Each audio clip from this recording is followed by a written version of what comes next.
लोकांना काम करण्याच्या सूचना दिलेल्या आहेत। जिल्हाधिकारी, विभागीय आयुक्तांशी, महापालिका आयुक्तांशी बोलत होतो। संपर्क शेवटी मुख्यमंत्री देखील त्या ठिकाणी संपर्कामध्ये आहेत।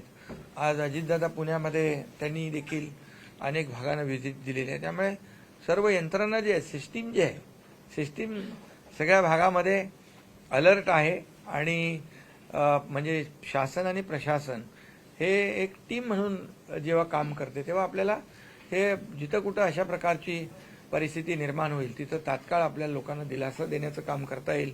लँडस्लाईडच्या बाबत देखील मी स्वतः विक्रोळी त्या भागामध्ये काही टेकड्या आहेत जिथं लँडस्लाईड होतं, तिथं देखील आयुक्तांना सांगितलंय की तिथं आपण आता या पावसात काय भिंत नाही बांधू शकत, पण सेफ्टी नेट जो आहे तो कंप्लीट तिथे आपण रॉक बोल्टिंगनी करू शकतो। ते देखील लोकांना काम करण्याच्या सूचना दिलेल्या आहेत।